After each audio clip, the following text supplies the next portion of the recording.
Hello, everyone, and welcome to the Hugh Gallery's virtual coffee conversation series. My name is Kimberly Griffith, and I'm an artist and art historian on the gallery's panel of Artist Guides and Lectures. And I'm here today to talk to you about a painting by the artist Édouard Vuillard called The Mantelpiece. The Mantelpiece is part of the Lane bequest, which means that it's shared between this gallery as well as the National Gallery in London. Currently, we can find Vuillard's The Mantelpiece on display here at the Hugh Lane Gallery as part of the gallery's Lane Legacy exhibition. So I would encourage you all to come in and view it and have a closer look if you're able to safely do so.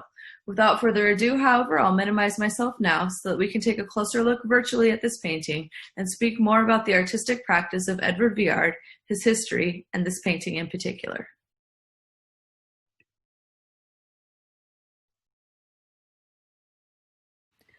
La Cheminée, or the Mantelpiece, was painted by Édouard Vuillard in 1905, and though it may not appear particularly avant-garde to the modern viewer, this is one of the most modern paintings that Hugh Lane acquired when he was amassing the collection that founded this gallery.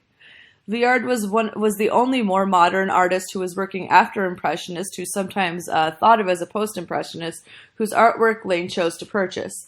There's a work by his counterpart Bernard in the collection today, but this was added to the collection after Hugh Lane's death in 1941. So this is to say that this work, Vuillard's The Mantelpiece, is the only sort of post-impressionist work that Hugh Lane himself acquired.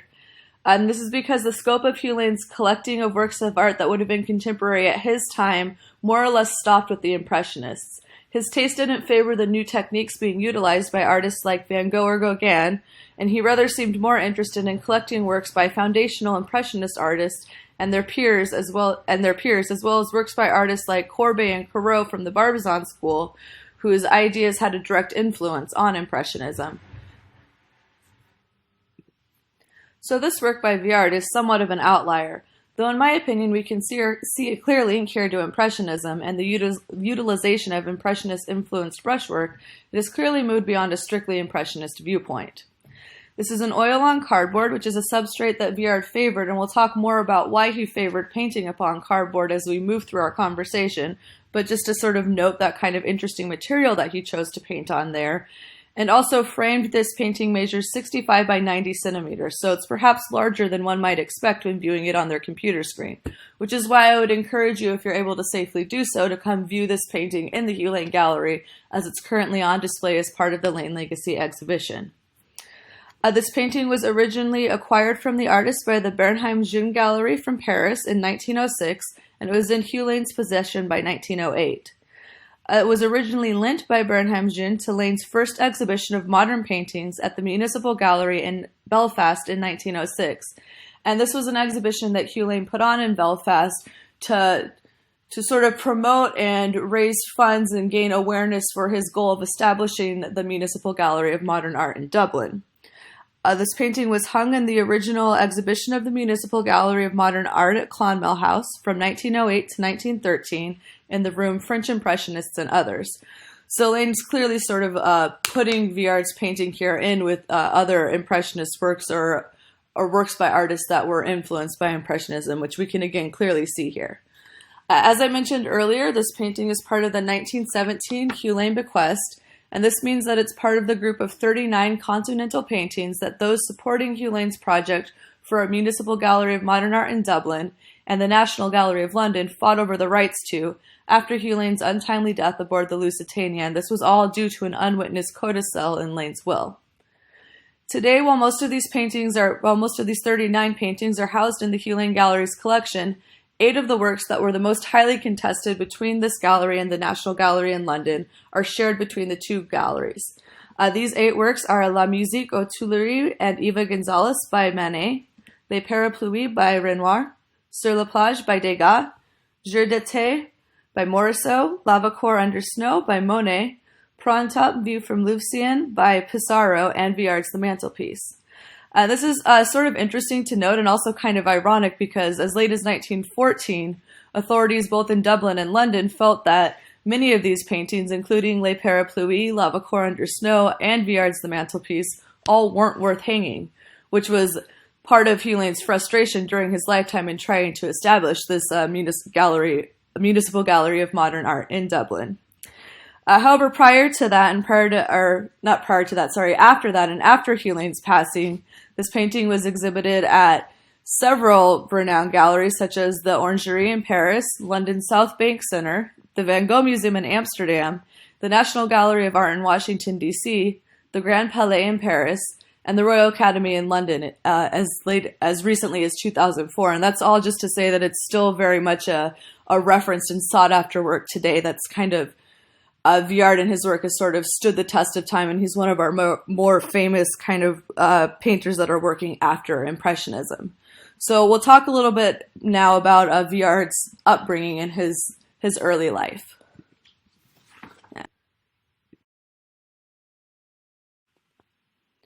Vuillard was born on 11th November 1868 in Cuisseaux in central eastern France, where he spent most of his youth. His father was a retired naval captain who became a tax collector and was 27 years older than the artist's mother, Marie, who was a seamstress. In 1877, Vuillard's father retired, moving the family to 18 Rue de Chabrol in Paris, where his mother established a sewing workshop. While living in Paris, Vuillard obtained a scholarship to attend the Lycée Fontaine, which is now known as the Lycée Condorcet, where he studied art and rhetoric. At this time, he began studying painting in the academic style that dominated the salons of the time, making copies of the works of old masters and coming up with his own depictions of classical themes. A large part of his technical education would have consisted of copying these drawings by classical artists like Michelangelo, as well as making his own studies of classical mythological scenes like the two works on paper that we are currently looking at. At the Lycée, Vuillard also met other artists such as Xavier Roussel, Maurice Denet, Pierre Weber, Aurélien Lugnepo, and several other artists that would come to form the Nabis, an artistic movement that Vuillard and those I just mentioned would become associated with, whose groundbreaking ideas about art are seen by many art historians to be a precursor to the Fauvist movement and other ideas that formed later theories of abstract art. As such, Vuillard's time at the Lycée was certainly formative, and when he left, he decided to pursue a career as an artist rather than follow in his father's footsteps into a military career, although he did briefly have a military stint, which we'll talk about in just a moment here. Following the Lycée, he joined the studio of the painter Diogène Maillart in the former studio of Delacroix on Place Furstenberg. In 1885, he took courses at the Académie Julienne in hopes of ultimately entering the École des Beaux-Arts. His initial attempts to enter the École des Beaux-Arts in 1886 and early 1887 failed, but he was tenacious in his desire to enter the école. He continued to work on his artistic practice and was ultimately accepted to the school in July of 1887. At the École des Beaux-Arts, Vuillard continued experimenting in the dominant and emerging artistic styles of the time. Here we can see the undoubtable influence of the Impressionist school, as Vuillard felt drawn to nature and capturing the effects of light and shadow on the natural environment, which we can see in these earlier pre-Nabis paintings that he made in 1889. Vuillard himself was fond of Monet, and Monet encouraged Vuillard when he first started out as a painter, and you can see Monet's influence here as well in the loose brushwork and thick impasto layering of paint, especially on the bottom right corner of the slope, which we're looking at on the left-hand side of the screen. Around this time, Vuillard also would have spent time hanging out with the artistic peers that I mentioned earlier that came to form the Nabis group, though the stylistic influence of Nabis ideas is not yet outwardly apparent and synthesized on these canvases. One practice employed by the Nabis group, especially in their early days, were their Sunday afternoon walks, which the group took to, quote-unquote, escape the city.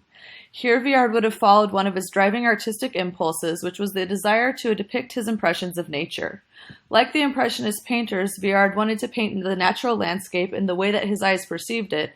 However, he took this theoretical idea even further in his own practice, ultimately attempting to paint nature not just as he viewed it with his eyes, but also to translate his internal experience of nature and the sensations that being in nature evoked within him onto the painted canvas. On 22nd November 1888, Vuillard wrote in his journal the following: We perceive nature through the senses which give us images of forms, sounds, colors, etc. And also, a form or a color exists only in relation to another. Form does not exist on its own. We can only conceive of the relations. The The observation of nature and of one's own sensations and emotions provoked by nature became the building blocks of what Vuillard called his interior impressionism. Like the Impressionists and the Barbizons before them, Vuillard was drawn to depicting the objects and experiences of his everyday life, and he made several paintings throughout his artistic oeuvre of the inanimate objects that comprised his surroundings. Depicting different objects and their materials of varying textures and quality allowed Vuillard to continue experimenting with ways to depict the various ways that light and shadow played across his environment. We see often in the artist's canvases objects made of glass in particular, which allowed Vuillard to capture the ways that rays of natural light might change when filtered through this refractive material. We can also see in the canvas on the left of the screen, Daffodils in a Jar, the influence that photography and emerging technology at the time had on Vuillard's artistic practice as it was becoming more widely used. This is particularly notable in the angle that Vuillard chose to approach these inanimate objects, which is close-cropped, with the shelf and its object viewed from the right rather than centered and straight on. In La Cheminée, which was painted after the dissolution of the Nabis group, as opposed to the two paintings that we just looked at, we still see the continued and more visually present influence of photography, especially in the extreme angle that is the artist's viewpoint, which is indicated in particular by the mantle which jets diagonally across the frame. Like many artists working at the time, photography remained a consistent influence on Vuillard's artistic practice, which we'll discuss more in depth in a bit. However, let's turn now to a comparison between the reflection of light on the glass bottles in this painting as compared to the way that Vuillard depicts the reflection of light on the glass in the previous paintings that we just looked at. We see here that Vuillard still has an interest in depicting the play of light and how it changes the surfaces and objects of his daily life. However, in this canvas, it's painted, which again is painted after the dissolution of the Nabis, we see a more muted and perhaps more restrained color palette, which is what the artist returned to. La Cheminée is somewhere between an interior scene and a still life, and is reflective of the artistic theory and practice that Vuillard came to synthesize in his early works as he was continuing to work in the École des Beaux-Arts, as well as starting to attend meetings with the Nabis, which we'll discuss more in depth right now. So looking now more in depth at Vuillard's formation of a working artistic theory, which is something that occupied much of his early career, and we're aware of this from the extensive journals that he left, which delved deeply into the relationship between the artist's study of philosophy as well as his working artistic practice. Vuillard was a student himself of philosophy, and the ideas of late 19th century philosophy in France constantly found their way into his journals as well as his artistic process, which he synthesized within these journals. We know from studying Vuillard's journals from the 1890s that around this time, he was in the midst of synthesizing the lessons from his education at the École des Beaux-Arts as well as his meetings with the Nabis. In 1890, he writes in one of his journals, "Let's look at painting as a set of relations that are definitely detached from any idea of naturalism." So in these early journals, which combine text and sketches, Vuillard's grappling with naturalist ideas that he was drawn to, as well as the symbolist and Nabis theories that he and his painterly peers were discussing and formulating. He's also, though, interrogating his own psyche with a view to establishing some sort of working artistic method that works for himself and is kind of synthesized within his philosophical ideas and the things that he was sort of innately drawn to paint. Through this interrogation, he ultimately developed a method that relied upon his instincts and his habits, as well as his will. In other words, he developed a procedure that combined both unconscious and conscious mental functioning. From the earliest pages of these journals from late 1888, Vuillard's first journal, which we're looking at on the left-hand side of the screen, we can see a series of small sketches, which are rapid renderings of outdoor scenes, people, and works of art. These would have come from Vuillard's wanderings through the streets, parks, and museums of Paris, and his attempts to fix, as he would say, his impressions of Parisian life and its environment on paper. These sketches also have short notes, which we can sort of see again at the image on the left-hand side of the screen here, which refer to different weather and lighting and suggest that, like the Impressionists, Vuillard took a particular interest in how varying atmospheric conditions affected his impressions of the world around him. He also would use these notes to elaborate on specific scenes with notations such as Evening, immense sidewalk, wall on the right, reddish-brown trees, dusty, large woman, all black, evening, night effect. So he's sort of trying to record his immediate environment as well as record his immediate environment by making sketches, as well as write down his impressions of the environment so that he can later return to these ideas and paint from memory, which is something that he was also sort of working with and synthesizing in his early kind of artistic experience. As I mentioned earlier, Vuillard's attempt to depict these impressions extended to what he had termed the unconscious encounter with nature. And this idea can be seen as a precursor to the many philosophers and abstract artists who would later come to see the unconscious as the seat of creativity. And we can see this especially kind of moving through the image from the sketchbook at the center of the screen here, and especially on the right-hand side of the screen, which is, I believe, the latest image from a sketchbook that we're looking at in this presentation. So we see things sort of become more directly influenced by the unconscious as opposed to an impression of daily life. In a quote from one of his notebooks, Vuillard writes, "It is necessary to have a method for producing where one cannot know the outcome in advance. I must imagine, see the lines, the colors that I place, and do nothing by chance. I must consider all my combinations. But in order for this work to be possible, I need a method of which I am convinced, a firmly held theory that would relieve me of the vulgar concern for originality. Only a well-established theory can put my mind at ease and allow me to develop." So we see Vuillard here as an intensely kind of introspective artist who not only is wanting to work within the dominant and established artistic practices of the day, but is also very, very concerned with the idea of originality and establishing an artistic practice that would work for him and sort of feel almost like morally kind of synthesized with his ideas on philosophy and what art should be and how he himself wanted to make paintings and continue to grow as an artist and painter. So circling back now to the Nabis, whose philosophies on artistic practice Vuillard not only helped to synthesize, but was also himself hugely influenced by. So the work that we're currently looking at was not painted by Vuillard, but was rather painted by Maurice Denet, whom Vuillard himself had a long correspondence with even after the dissolution of the Nabis around 1900. This painting depicts key members of the group discussing a still life by the artist Paul Cézanne, whose work, in addition to Gauguin's, was a huge influence on the Nabis' art philosophy. This painting, as such, is titled Homage to Cézanne and can be seen as both an homage to that artist as well as an homage to the Nabis themselves, as it was painted by Denet in 1900, likely just after the group dissolved. The term Nabi means prophet in Hebrew, and the Nabis were a group of Parisian avant-garde artists who also included Bernard, Félix Vallotton, Rousseau, Ranson, and Maurice Denet, who painted the work we are looking at, and was Vuillard's future brother-in-law, who may have also introduced Vuillard to the Nabi group. The Nabis were dedicated to transforming art down to its foundations, and they initially met in Ranson's studio or in the cafes of the Passage Brady.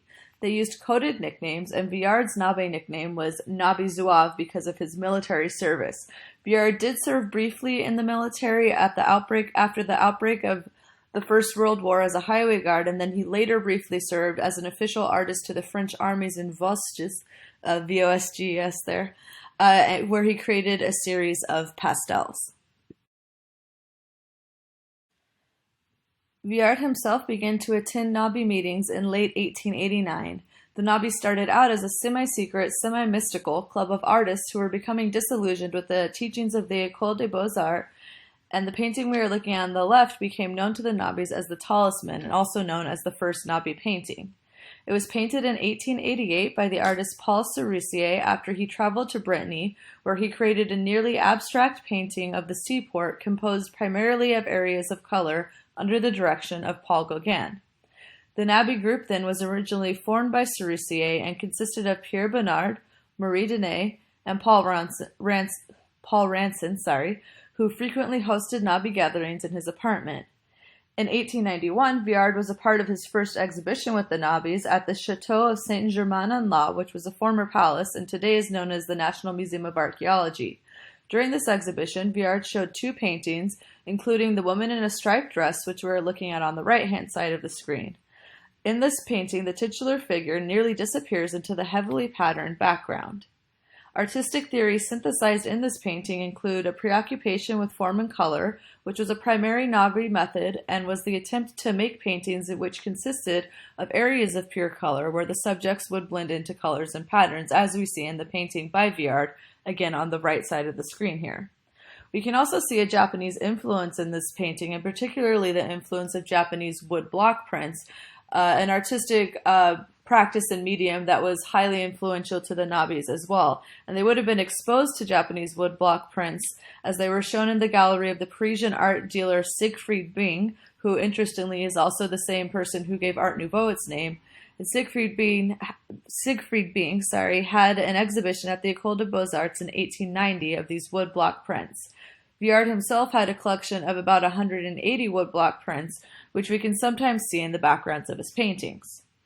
In Vuillard's paintings, we see the influence of the wood block prints in his negation of depth, simplicity of form, and strongly contrasting colors. The faces of the figures are often turned away and drawn in just a few lines. We also see that vegetal, floral, and geometric designs in the wallpaper or clothing become more important than the faces themselves, as the figures tend to, again, disappear into the backgrounds. And there's also very little attempt at perspective in these early works of Vuillard's. In 1890, again in his journal, Vuillard wrote, "In the decoration of an apartment, an overly precise subject can easily become intolerable. One might less quickly get tired of a textile or drawings without too much literal precision." During his time with the Nabis, Vuillard experimented in many different mediums around the 1890s, including lithographs, printmaking, designs for ceramic tiles, and even designs for stained glass, which we're looking at on the right here. Vuillard himself was a decorative artist and printmaker in addition to a painter. He painted theater sets, panels for interior decoration, and, as I said, designed plates and stained glass. The Nabis and Vuillard believed that decorative art was equal in value to traditional easel painting, and Vuillard initially worked in the early 1890s for the Théâtre des Louvres of Lugnepo, who himself was a member of the Nabis. In this role, Vuillard designed backdrops and programs, and eventually moved from theater decoration into interior decoration. In 1894, Siegfried Bing commissioned Vuillard and the Nabis to make designs for stained glass windows to be fabricated by the famous firm of Louis Tiffany. These designs were displayed in 1895 at the Société Nationale des Beaux-Arts, but the actual windows were never made. And this is again the design for which that we're looking at on the right-hand side of the screen here. In this design and in his further design work, Vuillard used some of the same techniques that he had used in the theater for making scenery, such as peinture à la colle or the distemper method, which is employed in the design of the stained glass window that we're looking at here. This allowed Vuillard to make large panels more quickly. The method, originally used in Renaissance frescoes, involved using rabbit skin glue as a binder, mixed with chalk and white pigment to make gesso. A smooth coating was then applied to wood panels or canvas, or Vuillard's favorite substrate of cardboard, on which the painting was made. This allowed the painter to achieve a finer detail and color than on the canvas, and it was also waterproof. And we'll see further examples of this method when we look at Vuillard's later portrait practice, which sustained the latter part of his career. Another huge influence on Vuillard at this time was his mother, Madame Vuillard, and we can see her influence if we take a closer look now at the painting on the left-hand side of the screen. Vuillard was extremely close with his mother, whom many art historians view as the artist's first muse. He lived with his mother in an apartment in Paris where she had set up her practice as a seamstress and continued to live with her after his father passed away. Likely due to this environment, Vuillard became one of the main practitioners of Intimism, as I mentioned earlier, a form of intimate domestic genre painting. Vuillard frequently painted women in a workplace, at home, or in a garden. Again here, women's faces and features are rarely the focus, as works are dominated as usual by bold patterns on carpets, costumes, wallpapers, and furnishings. Vuillard also painted a series of paintings of seamstresses in the workshop of a dressmaker, which were likely based on his life living with his mother during his early artistic career. As mentioned, Vuillard adopted a more realistic style after the Nabis broke up in 1900, but the influence of his mother's work as a seamstress and the variety of textiles and patterns that Vuillard would have been surrounded with in their apartments remained a significant influence on his work. We see here in this painting an emphasis on surface pattern and decoration, as well as the idea of frugality and simplicity. By some critics' accounts, Vuillard had graduated from the avant-garde to the establishment by 1905, and he was also exhibiting more at this time, sending more work both to the Salon des Indépendants and the new Salon d'Automne, which we can infer from the title was a salon that happened in autumn.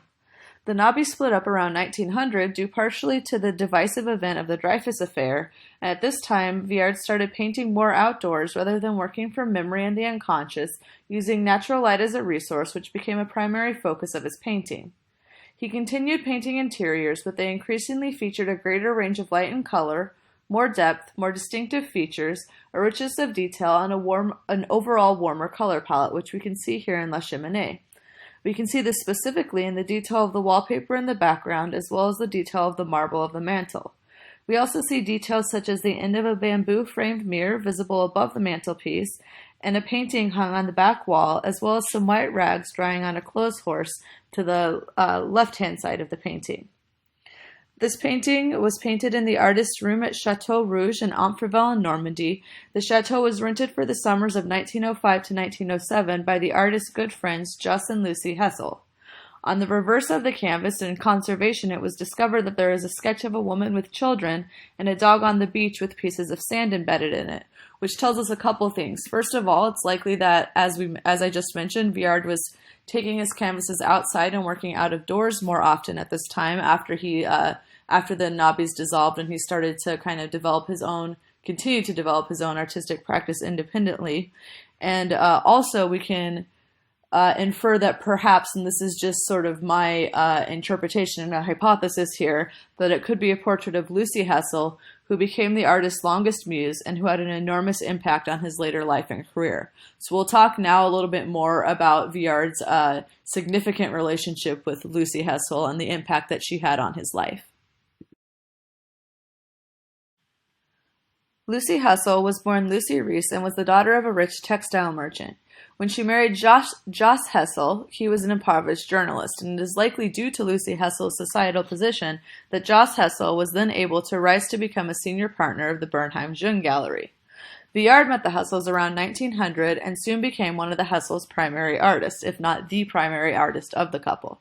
He exhibited with the Bernheim Jeune Gallery from 1900 and had regular solo shows with them from 1906. The Hessels were collectors as well as powerful influences in Vuillard's life, and Vuillard himself was instantly taken with Lucy Hessels in particular. The two of them were inseparable and were friends for 40 years.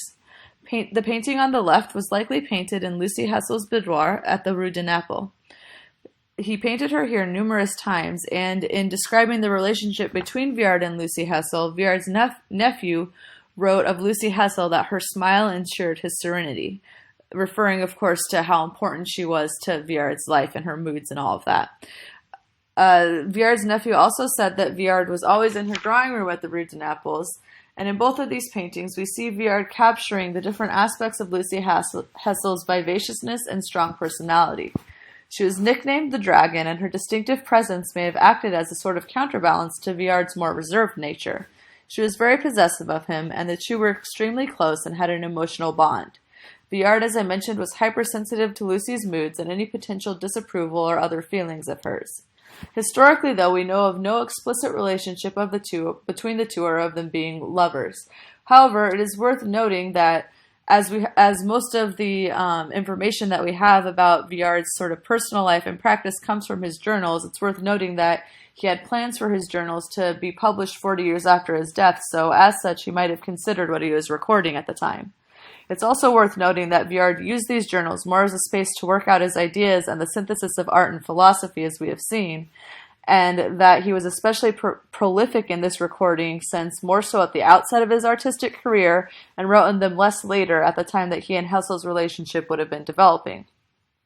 However, there are limited entries in his journals which do express exasperation and deep affection for her, so we know that the two were very close. We know that Vuillard valued Lucy Hessels' opinion above others, especially after his mother's passing, and he often sought her criticism of his works even while they were in progress. Vuillard and Lucy Hessel remained friends until the artist's death on the 21st of June, 1940. A quick note about Mr. Hessel and his role in the relationship between Vuillard and Lucy Hessel here is just to say that as far as we know, he was in support of their very close relationship, potentially because it allowed him the freedom, quote unquote, to embrace his own philandering tendencies. He likely welcomed Vuillard as a third party to the relationship who was able to console his wife, whom he frequently neglected. Again, Lucy and Vuillard were a very odd pairing because Vuillard was customarily very grave and silent, as he is described by his friends and acquaintances. He's also described as calm, reserved, modest, and gentle. However, and likely due to his close relationship with Lucy, he frequented social gatherings at the Hessels' apartments in Paris, where Lucy Hessel had salons that offered an exciting scene of writers, artists, and theater people. Vuillard himself saw social life as a performance or game, but he amused himself as a perceptive observer of the Hessels' opulent lifestyle and was not above joining in the occasional drawing room game. Lucy Hessel and her life as a significant part of Parisian society and of the arts at the time dominated Vuillard's day-to-day existence, providing a focus for her art, and she gradually took over the role that had been occupied by his mother for so many years. She became a long-standing muse, supporter, and friend of Vuillard in her own right. And though we can't be sure of the exact nature of the relationship between the two of them, we can see the significant impact that she had on his life, and particularly on his artistic practice. It's interesting then to look at the two paintings that are currently on the screen. On the left we have a portrait of Madame Hessel at home, which was painted by Vuillard in 1908, in which we see a portrait of Lucy Hessel, although her figure is obscured by the shadow that's cast from the light just above her shoulder on the mantelpiece. It's an interesting sort of portrait, and it kind of makes me wonder if, in some way, and again, this is just my interpretation, if this is Vuillard kind of obscuring the nature of their relationship and her significance in his life. On the right-hand side of the screen, we have a different view of Lucy Hessel in which we see her reading, and this was painted in 1913. It's part of the collection of the Jewish Museum in Manhattan, and that's just to say that perhaps, I guess likely due to his relationship with the Hessels as well as other prominent Jewish couples in the art scene, that Vuillard became, maybe without meaning to, or perhaps intentionally, he became an artist who was really sort of key in depicting the life of Jewish people and their contributions to Parisian society leading up to and after the First World War.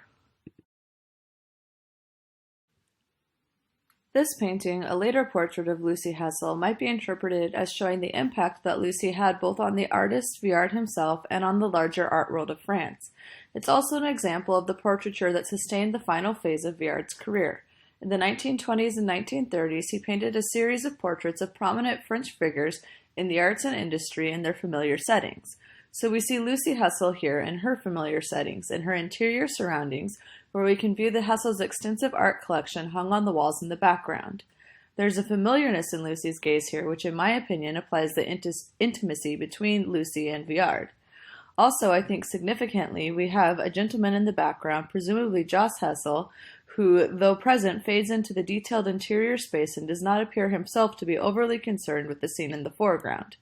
There is also a sort of photographic element to this image, which isn't surprising, given Vuillard's love of photography, and particularly photography of Lucy Hessel herself, who he took several photos of throughout their relationship and as a part of his artistic practice. So we'll wrap up our discussion by looking back at the mantelpiece now and discussing a little bit more about the influence of photography. Vuillard was fascinated by the possibilities of photography from the late 19th century onwards. In 1897, he acquired a Kodak box camera, which he used constantly and enthusiastically, and it acted as a kind of sketchbook for him. He liked the flattened spaces and cropped angles that photography provided, as well as the concept of the slice of life or capturing a particular moment in time that was an influence of photography on the Impressionists as well as on Vuillard and his artistic practice. After his death, there were over 2,000 photographs found in Vuillard's archives. He was interested in both posed and instantaneous photographs and had a profound interest in his immediate surroundings. His daily life truly became his art. He utilized the idea of a close-up to emphasize intimacy, which we can see in La Cheminée here. And it is also an example of the fact that after the turn of the century, Vuillard's still lifes lose their ambiguousness of form and space. He begins to favor a perspective akin to the exaggeratedly wide-angle characteristics of an early fisheye lens, which we can see in the position of the mantelpiece in this work, which juts diagonally out from the left third of the painting across the center and into the right third of the painting, creating a nearly three-dimensional effect. Again, the close cropping of the scene also harkens to photography and this idea of intimacy or intimate paintings, especially of which this would be a part of, considering that it was part of his own private rooms at the Hessels holiday home. So we'll wrap up our discussion here, and just to say that despite the stylistic changes that Vuillard's work and artistic practice went throughout his artistic oeuvre, we see here an example of his commitment to the subject matter of the everyday world, to his surroundings, and to an unsystematic technique that was based on sensation. So this concludes this week's virtual coffee conversation. Thanks so much for tuning in today, and if you're interested in more information regarding gallery programming, opening hours, etc., please visit huelane.ie, and for more information specifically on gallery programs and educational programs, you can visit huelane.ie/education. Thank you.